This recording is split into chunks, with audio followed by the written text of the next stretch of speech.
It's my assistant Daryl. Daryl's going to be helping me with some of the demonstration. I'm going to be doing things a little different to what you've been doing maybe in some of the other cinemas. I'm not going to be focusing too much on doing techniques with you.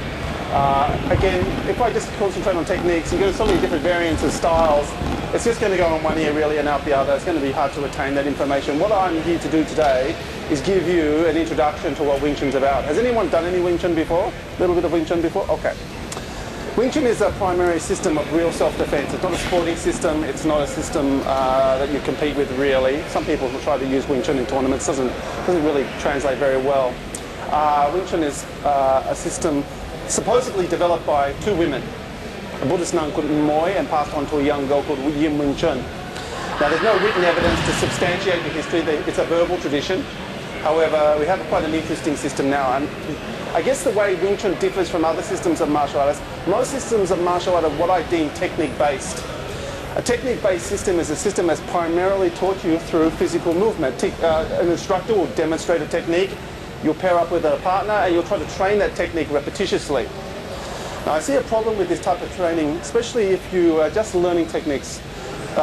If you go to your martial arts school 2 or 3 times a week, and in each class you learn 2 or 3 different techniques, by the end of 1 year you've got a lot of techniques that you've trained, and very hard to draw on all that information when you need it the most when you're being attacked.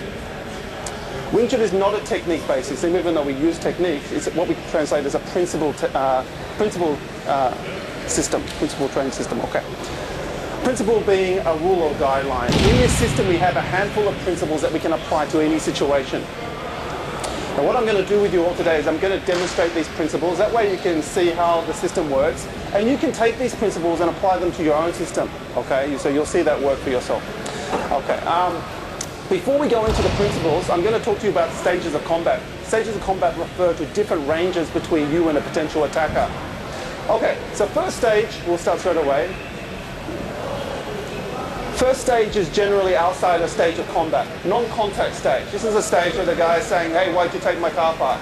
Or why are you looking at my girlfriend? All this sort of stuff. Okay, from this range, you cannot physically make any contact with your opponent yet. So, second stage is here. Oh, you know how to move? Second stage is here, contact stage. Now contact means I cannot hit him with my hands, but if his hands are up in front of him, I can grab him at the wrist. I can also kick directly from the rear leg. I cannot reach from the front leg here unless I step up first. If I step up, I minimize my base, make it very easy for him to take me off balance very quickly if he decides to come in. So at this stage of combat, the only 2 things we can make contact is to be grabbed at the wrist or to be kicked directly from the rear leg, and this is vice versa. Okay. The next stage of combat is exchange stage, and this is where we can exchange blows, both of us, to all the major targets. Not good to kick or knee from here unless you have your attacker's balance. If you try to kick and knee from this range and you haven't affected your opponent, very likely he's going to affect you and you're going to end up on the ground with your attacker. Now some systems advocate ground fighting. Not such a good idea in a street fight, especially if there's obviously the environment and multiple attack. You know the arguments. Yep. Okay. The last 2 stages of combat are what we refer to as chase and retreat. Now we're going to examine chase and retreat a little bit down the track once we've covered some of the principles. It'll make more sense to you then. Alright, straight into it. Principle number 1 starts at the first stage of combat. This, from here, non-contact. This is where the guy's eyeing you up, maybe verbally attacking you or whatever. Wing Chun says, face your attacker in what we call a neutral stance. Just front on. Very natural stance. Masashi said, make your natural stance your fighting stance. Remember, you have heard of this? Yeah, okay. Very natural. Why do you think I would stand front on to my attacker? What is the practical reason? I don't put my guard up. Yeah. Not such a psychological thing, more a practical thing. Think about a tennis player. When a tennis player is receiving serve, they're on the baseline, they're waiting for the service, they're in a neutral stance. Any direction you can move in, you have utmost mobility. Generally what will happen if attack occurs, now you must understand attack is a very different animal to what a fight is. A fight you're ready for, attack you don't have warning. Generally your attacker has a physical advantage. Remember, they're cowards and bullies generally. Very rare that you'll get someone smaller than you wanting to fight with you. Unless, 1, they're armed, they've got a knife. 2, it's a multiple attack. or 3, they've got drugs or alcohol in their system, or they're a bit cuckoo. There's only time someone physically weaker and smaller than you will try to attack you. So you have to assume your attacker has a physical advantage. Height, strength, reach, athleticism, weight. If you try to stand front on, you're already fighting an uphill battle. Okay. Now, from this position, it enabled me to step off in any direction, because generally he's going to rush in to breach this gap to overwhelm me with force.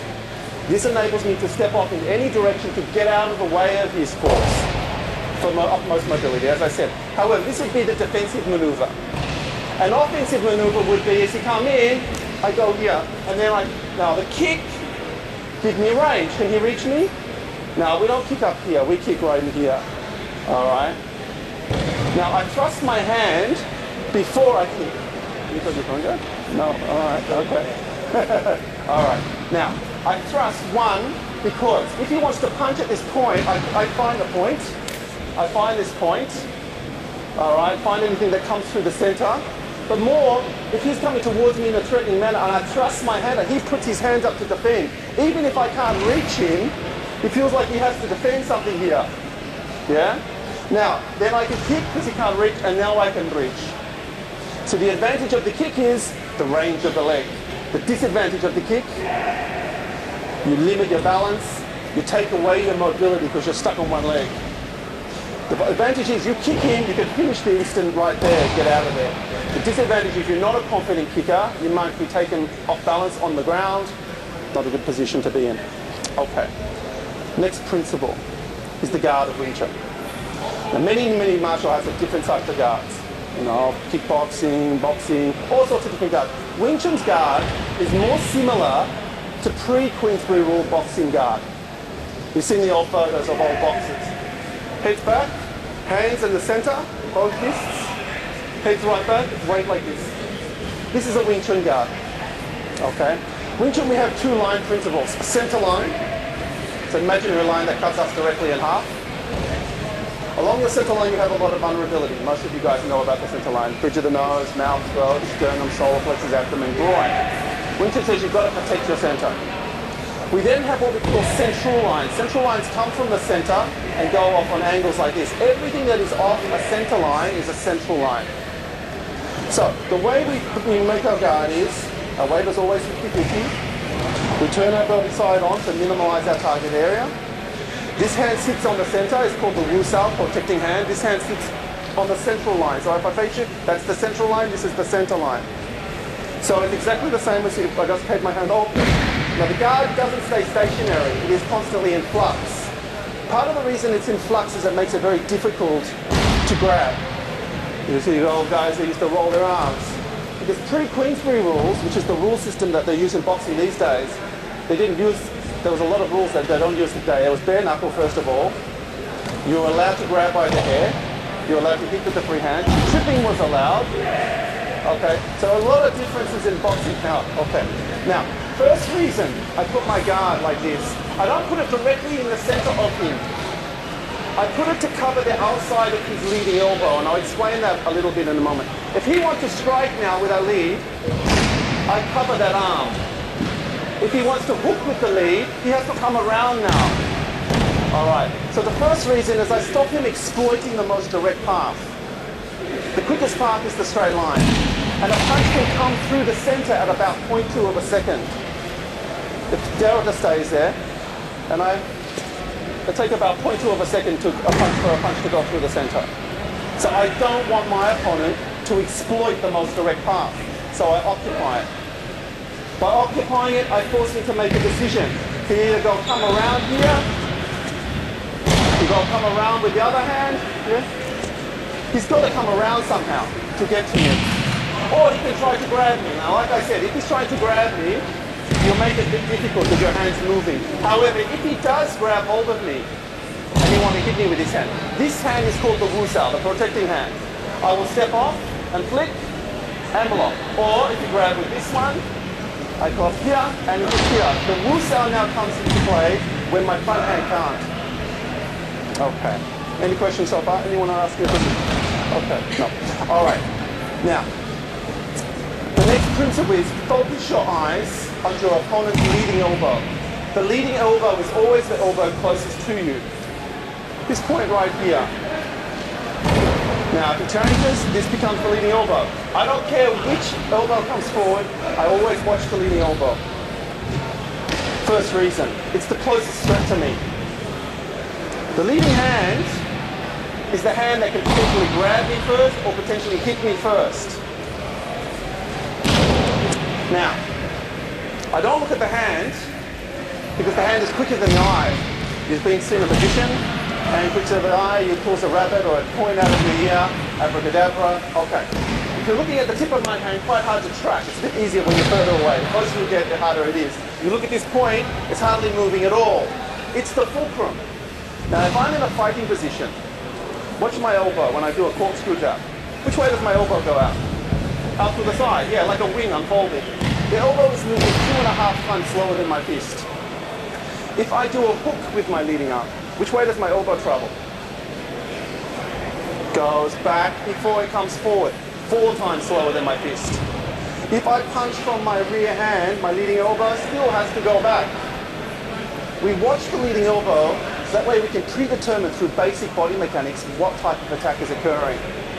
Doesn't matter if I want to kick with this rear leg, this point will show me. Alright? So, the next point, the reason why we watch the leading elbow is it gives us the strategy of this system. Now, the strategy of this system is quite unique. If I'm in a front-on stance, just have a seat for a second. If I'm in a front-on stance, my leading elbow cuts me into 2 distinct halves. Inside the leading elbow, where my rear hand and my rear leg is, what we call the open side, and outside the leading elbow, what we call the blind side. Now, what was your name? Tom, would you like to help me for a moment, Tom? If Tom stands in front of me right here, just put your hands up like this, we'll come over here a bit so people, you guys might want to move bunch together a bit so you're not so spread out, yeah. If I'm standing right here in front of Tom, is this a good position for Tom? Yeah? I'll tell you why it's not. Because I can use both my hands and both my legs. Now Tom can too. So is it even? Is it fair? No. I'm bigger than Tom. I'm heavier than Tom. I'm stronger than Tom. If he tries to fight me right here, he's fighting an uphill battle. As I said, if you get attacked on the street, you have to assume your attacker has a physical advantage. For him to trade off with me, he's already fighting an uphill battle. Now, come around this side, Tom. Come around. Now, when Tom gets to here, when his center line lines up with my shoulders parallel to his center line, he's now on my blind side. You feel safer there, Tom? Yeah. All right. Now, from this position, Tom has an advantage. The first advantage is Tom can use both his hands and both his legs immediately to defend himself. For me, however, if I want to attack Tom from this position, I can only do it one movement at a time. It doesn't matter what I want to do from this position, it has to be one movement. I can swing. Now that's a circle. What's quicker than, you just block. Now punch, straight line, whack. I can swing with this one. Block, punch. I can swing like this. Everything I'm doing is a circle without having to step first of all. Okay. He is doing a straight line. I can try to kick from here. Kick with the front leg. One. Oh, it's all right, I'm not going to kick here. All right. I can come up this way. Kick like this. However, the best defense is offense. Just open your hand for me. Just put it in my shoulder. As soon as I go to kick you, I want you to shove here. Go. That was just a demonstration. He's being nice. He just gave me a nice push. But he could very well just be coming in with force. So you're going to nullify my kick. Now, if I want to use both my hands against Tom and both my legs, what do I need to do first? Turn around, which means I have to step. I can step my front leg, which is one movement. I can step my back foot, which is one movement. All agree? Okay, Tom. Make a fighting stance. If I go over here, what's Tom's instinct telling him to do? Whack. I forced him to create a redundant movement, a wasted movement. And he opened up his... Now the first advantage Tom's going to have as soon as I turn is I'm off balance. So he can be attacking me as soon as I go to turn. And you can, if you're talking to a friend, a mate on the street, and you go, hey, check that out over there. He's going to do what? You throw an apple up, what goes up must come down. This is why it's a basic principle. When he turns, he can attack my balance as soon as I step. So he doesn't have to wait for me to open up. As soon as I turn, I open up that target. So I open the door and he rings the bell. All right? And not when he turns, so you turn to face me. I go, hey, and you block. And then I go, whack. Because I force him, even though I'm not really trying to hit him with this, I get him to cover up. Then I attack a low point. Either go low and come high, or come high and go low. It doesn't matter which way you do it. And as he turns, not only is he going to be off balance and he's going to open up his center, but as he turns, he's going onto one leg. So he has no mobility until he finishes that step. So you have a small window of opportunity. What we teach you in Wing Chun is how to take advantage of this opportunity. Yeah? Okay. Thank you, Tom. Well done, thank you. All right. Next reason we focus at the elbow is we control a person's balance. What's your name? Ben. You'd like to help me from number Ben. The reason I'm using Ben is you're quite a big lad. All right. Are you all right-handed? Okay. Face the crowd. Put your right side forward and extend your arm out. Okay. Push against me, all your strength. Push. Come on. Push, Ben. Push. Push, Ben. Come on. All right. Now what I'm demonstrating here is I control his balance with one finger. Not because my finger is strong, but because my position is structurally sound. Then you can sit down. Thanks. I just needed you for that. Now, we don't just stand there with one finger. You come and just face the crowd. Okay. Now, if I get to this position, I can use two arms at the same time. You understand? While I'm controlling his point. He cannot use this hand unless he does what? If I can control Ben's balance with one finger with both his feet on the ground, as soon as a person steps, they're off balance. And I'm not just going to pull him with the elbow. The arm comes through with pressure as well. Okay. All right. All right. Next principle. In Wing Chun, we learn to use two arms at the same time. Blocking and striking almost simultaneously while moving to an opponent's blind side. Now, if Daryl goes to a fighting position, first thing I'm doing is I'm looking at his leading elbow. Yeah? That defines where he's blind side is. If he want to do a punch at me, yeah. Excuse me.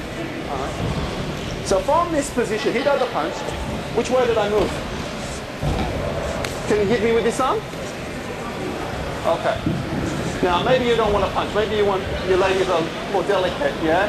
You want to go in like this. You put your arm out to reach.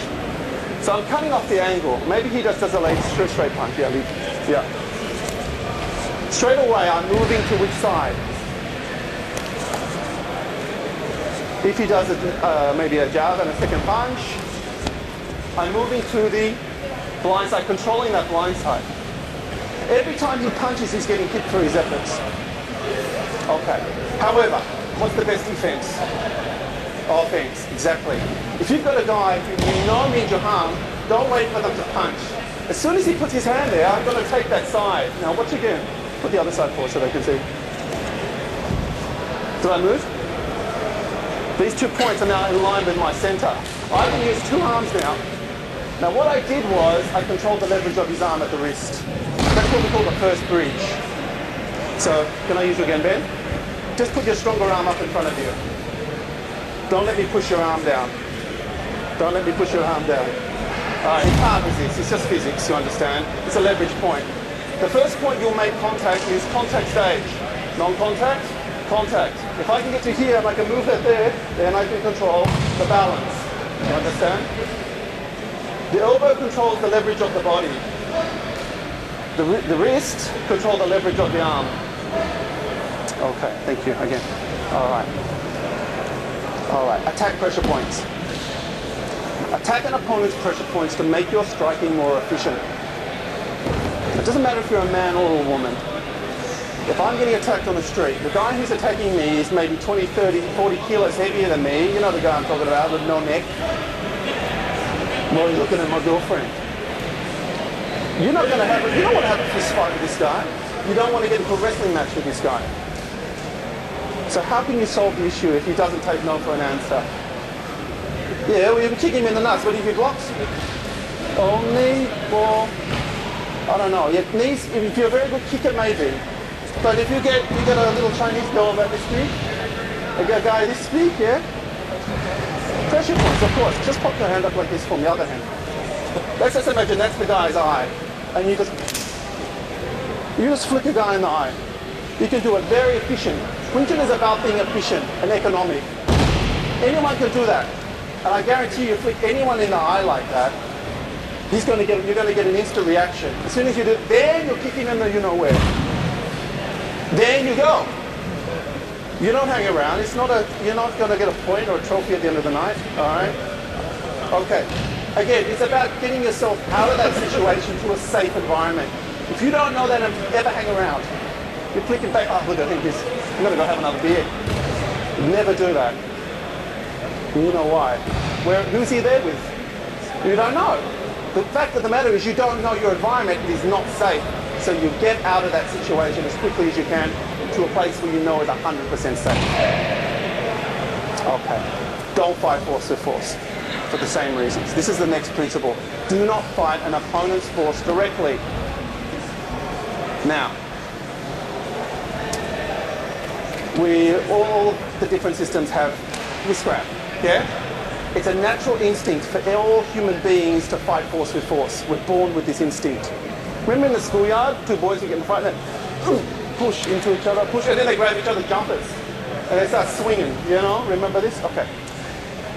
In an attack situation, if you get grabbed by someone, now remember the person who grabs you has already targeted you. You're having a nice night out, you don't know what's about to occur. They've seen you and said, yeah, I can control, I'm bigger than that guy, I can beat that guy up, or whatever it is. They've already made a decision that they're going to if you mess with them. Now, what's your name? Caroline, would you like to help me? So Caroline's out, having a nice night out. Please don't flip me on my head. Okay. All right. And I come over and I say, come with me. So you say, whack, whack, whack. What just happened? She got hit 3 times because she started resisting hit, whack, exactly. Or stab, even worse. Because I've already made a decision. She messes with this hand, she puts this hand here, or she tries to wrist, whack. Now I'm going to drag her into the alleyway. Her natural instinct was to resist. She doesn't want to come with me. No, but I'm stronger than her, so I'm going to get it. And if she does mess with me, I'm going to give it to her again. Put your hand up in front of you. What's the instinct telling you to do? Resist. We're all born with this instinct. In Wing Chun, you have to unlearn that. Okay. Caroline? Yep.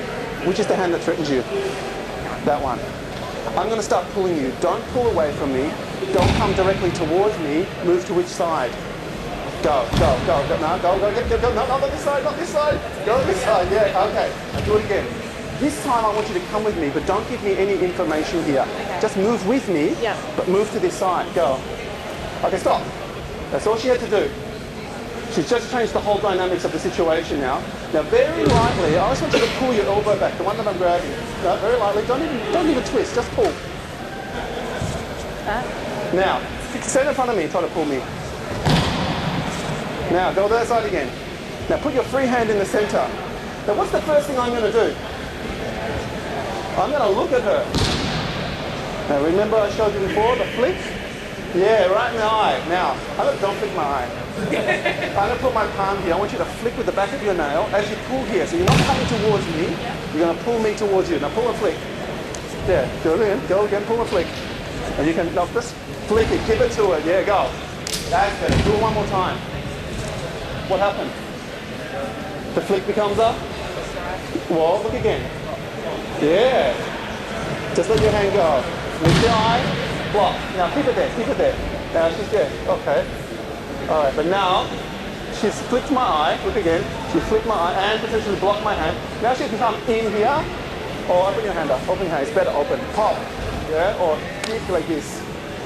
And then, you know, that's just the finishes, the icing on the cake. So again, as she moves to my blind side, she's not resisting my force. She comes with me. But she forces me to move to this tactical position. As I turn, which is the first thing, you'll track with the eye, she flick the eye, and potentially block. Just open up your hand, yeah? Then you can hit here or pop here, give me one of these. She did all that, but all that advantage by not resisting my force directly. She came with me up that side. Does that make sense to you guys? Okay, thank you, Cameron, thank you. All right. Now, how do we learn not to fight force with force? We have a type of training in Wing Chun called Chi Sao. Some of you may have heard of it, sticking hands. Yeah? Now, Chi Sao is an interesting training method. It's not sparring, it's not fighting. You see it on YouTube, blah, blah, blah, blah, blah, they're hitting each other. No. It is a training method to train your contact reflexes constructively for combat and not to fight force with force. Your natural reflex is to resist force, to fight force immediately. We're all born with that. Chi Sao teaches you not to fight force with force. Now, I'm going to get someone to help me. Who'd like to help me? Anyone? Yeah? Okay, come on. What was your name? Matt, come over, Matt. All right, what I'm going to do with Matt is I'm going to give Matt 3 different lines of force. Only one line of force is going to really threaten Matt. Just come over here a bit, Matt. Okay, put your hand right in the center. Okay, yeah, just give me your other hand, your right hand. Yeah, okay. Does that threaten you? Okay, does that threaten you? Does that threaten you? Yeah, that's right. Let's look at it. Let's look at it again. Okay, does that threaten him? No, it's going over there. That type of force is like standing on the edge of a road and seeing a car drive past. A lot of force can go past. As long as it doesn't hit you, it's fine. Same thing here. The force travels down. Doesn't threaten him. It's like seeing something fall off a ledge over there. Ah, it's lucky I wasn't sitting in that chair over there. But if I push towards him, all right, now the force is coming straight at him. Now that is force that threatens you. The only type of force that threatens you is forward force. Now, if you push my hand to the side, I can let that force go and occupy the most direct path immediately. I don't want to fight that force. I can go forward. If he pushes down, same thing applies. Yeah, I can go forward. Yeah, okay. If he pushes towards me, no, tread towards me. He tread towards me. Yeah. That's all right, it's okay. I'm not going to, if I let that go, it's going to hit me. So I have 2 options really. If you push towards me, yeah, then I can hold force. All right, it's forward force. If you push towards me, I go this side. Okay, so now I go to the blind side, or a combination of both. If you push towards me, I either redirect it, or I step off the line. You understand? Chi Sao enable you through a handful of different types of drills, how to do this as a reflex action. Thank you, thanks. Okay, I'm going to show you some basic Chi Sao. But before I do, I'm going to introduce you to 2 techniques in Wing Chun. Like I said, I wasn't going to teach you too much technique today, more principle based, okay? First technique I'm going to show you was a block in Wing Chun called Tan Sao. Tan Sao means dispersing hand. Tan means to disperse or spread out. Sao is the hand or the arm. Okay, now remember, this is developed by a little Chinese lady. So she couldn't afford to block with force. You block a man that's 20, 30 kilos heavier with you with force, clash on clash, it's going to interfere with your structure and make it harder for you to counter. So, if he was a lot bigger and heavier than me, come on. He does a round punch from here, yeah, okay. Tan Sao. This energy is dispersed as I hit here. If he throws the other punch, it's a Tan Sao. Alright? If it's a straight punch, it's no different, it's still a Tan Sao. You understand? It's still Tan Sao.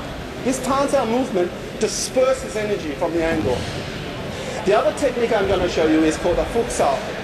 Looks quite strange, I know. It means to subdue, subduing arm. Now, I'll show you how a Fuk Sao works. If I get to his blind side, you do a Fuk Sao either on the elbow or at the wrist. It doesn't seem like much, does it? I'm not even pressing on him, I'm just seeing it here. Now, I might do this with someone else, but, oh no, I'll do it with you, okay. It's hard to receive, but how can he use this arm against me now?